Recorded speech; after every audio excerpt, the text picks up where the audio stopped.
Добрый день, ребята! Я рада встрече с вами на уроке русского языка. Проверьте, все ли готово у вас к уроку на вашем рабочем столе.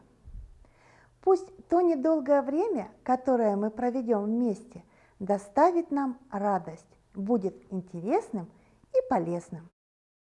Проведем словарную работу. Если видишь на картине нарисована река, или ель, и белый иней, или сад и облака, или снежная равнина, или поле и шалаш, обязательно картина называется пейзаж. Пейзаж – это описание или изображение природы в литературном произведении. Запишите это слово, подчеркните гласную, которую надо запомнить. Составьте предложение со словом «пейзаж».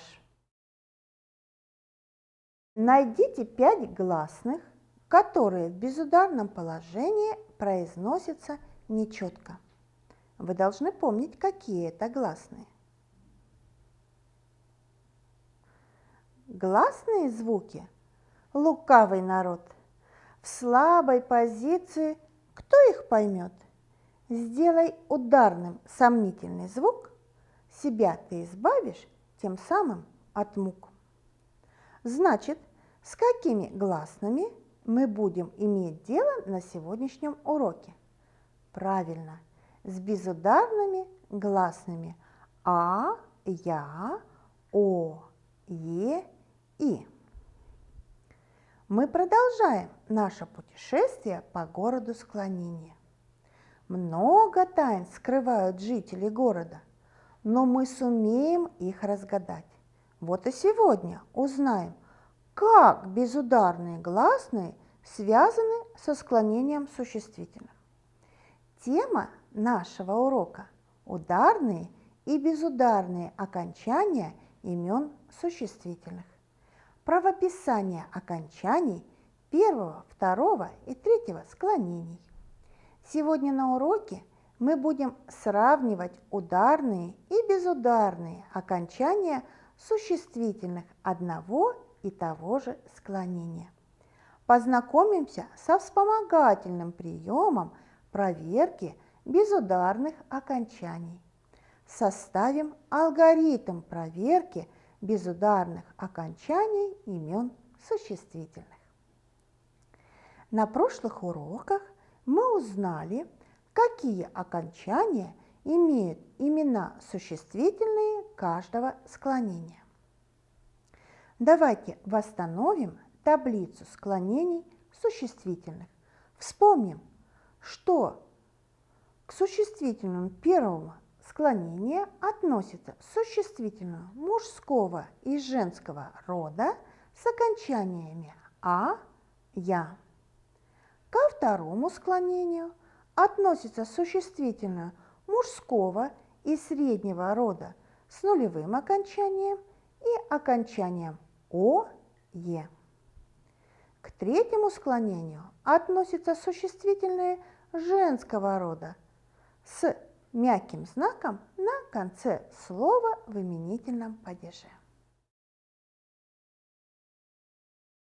Вспомним, о чем мы с вами узнали на прошлых уроках. Найдите существительное первого склонения. Парта, стол, вещь, небо.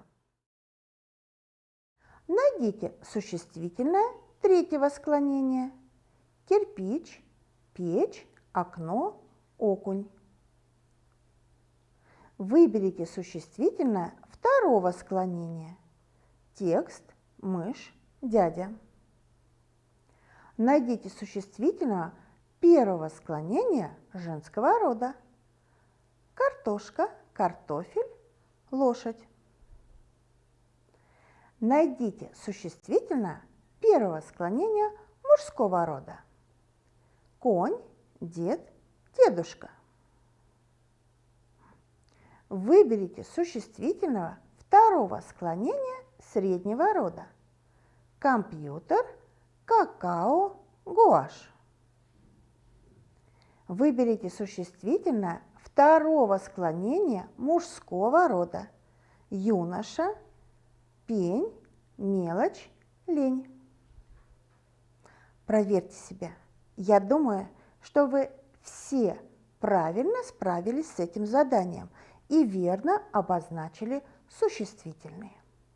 А теперь давайте вспомним падежные окончания имен существительных единственного числа первого, второго и третьего склонения.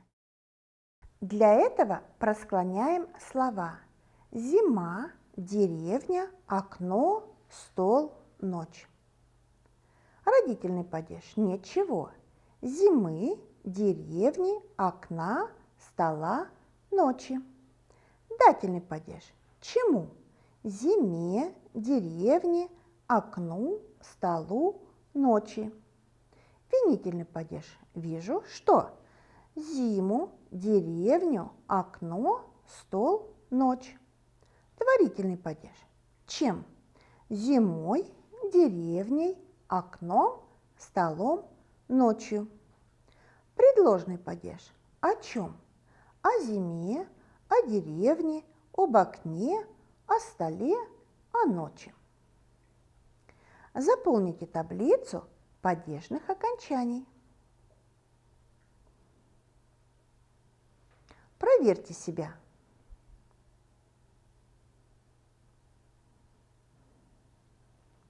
А сейчас обратите внимание на слова на скамейке, у речки, за синичкой, под ветром, в небе, к морозу, о жизни, из моркови, к ночи.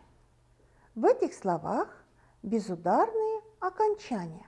Вспомним, как пишутся безударные падежные окончания имен существительных. Запомните, ударные и безударные окончания имен существительных одного и того же склонения пишутся одинаково. Безударное падежное окончание имени существительного – это орфограмма. Существует два способа проверки безударных падежных окончаний имен существительных. Вы можете выбрать любой из этих способов. Первый способ. Чтобы проверить безударные гласные в окончаниях имен существительных, нужно: первое – определить падеж. Второе – определить склонение. Вспомнить окончание имени существительного этого склонения в нужном падеже. Рассуждайте правильно. Мальчик стоит около. В слове «библиотека» мы затрудняемся написать падежное окончание. Необходимо определить, какое окончание необходимо писать у выделенного существительного библиотеки. Первое. Определим падеж имени существительного. Для этого ставим к нему вопрос от слова, с которым оно связано по смыслу. Стоит около чего? Около библиотеки. Слово употреблено в родительном падеже. Второе. Определите склонение имени существительного. Для этого ставлю существительное в начальную форму, в именительный падеж единственного числа. Что? Библиотека существительное женского рода в начальной форме имеет окончание «а», относится к первому склонению. Вспоминаю. Имена существительное первого склонения в родительном падеже имеют окончание «и». Делаем вывод. В слове «библиотеки» надо писать окончание «и». Мальчик стоит около библиотеки. Послушаем второй способ. Выберите, какой способ более удобен для вас. Чтобы проверить безударные гласные в окончаниях имен существительных, нужно Поставить имя существительное в именительном падеже единственного числа.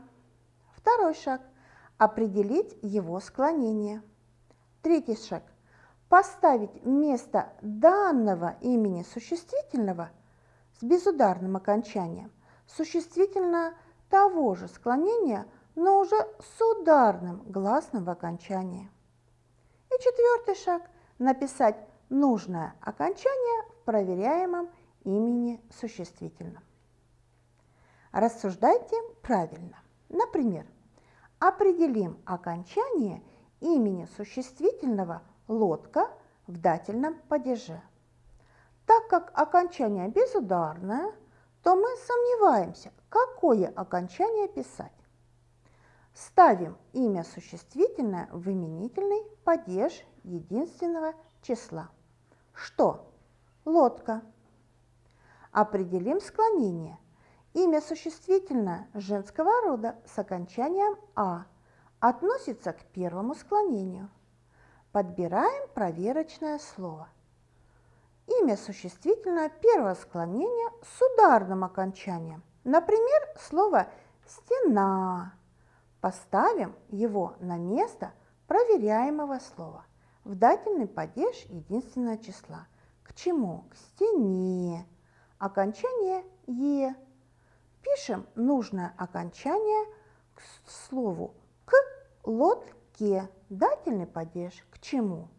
Окончание «е». Ребята, открою вам маленькую тайну-подсказку. Запомните слова, которые можно подбирать в качестве проверочного слова. Первое склонение – это земля, звезда. Второе склонение – стол, окно. Третье склонение – глушь, степь. Если вы в чем-то сомневаетесь, то берите на вооружение эти слова. Мы уже знаем, как проверить написание безударных окончаний имен существительных и можем расколдовать слова, те, которые мы видели на волшебной ромашке, на скамейке, у речки, за синичкой, под ветром, в небе, к морозам, о жизни, из моркови, к ночи. Не забудьте объяснить написание имен существительных, пользуясь образцом рассуждения. Вспомните алгоритм проверки безударных окончаний в именах существительных. Проверьте себя. Вы можете использовать любой из двух способов.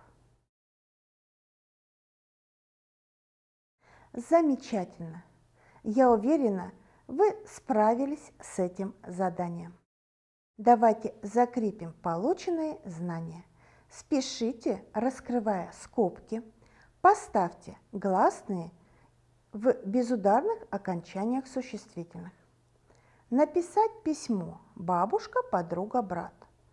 Подойти к остановке «Путь, озеро». Играть на балалайка, баян, гармонь. Думать о сестра, жизнь, друг. Любоваться рассвет, река, небо. Поставьте существительные в правильный падеж. Проверьте себя.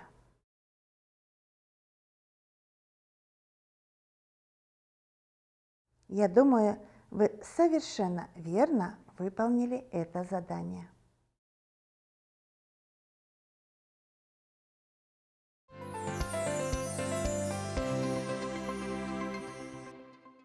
Подведем итог урока.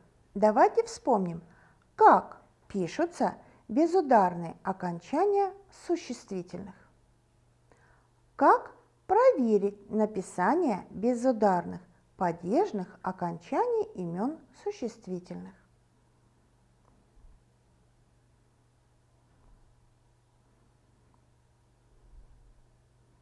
Вы отлично поработали на уроке. Молодцы, ребята! Какие знания вы приобрели за урок? На уроке вы узнали, научились, можете. На следующем уроке мы продолжим с вами путешествие по городу склонения, который хранит еще очень много тайн русского языка.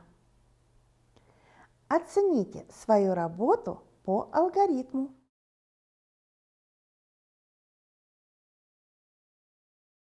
На этом наш урок подошел к концу. Спасибо за работу. До новых встреч на уроках русского языка.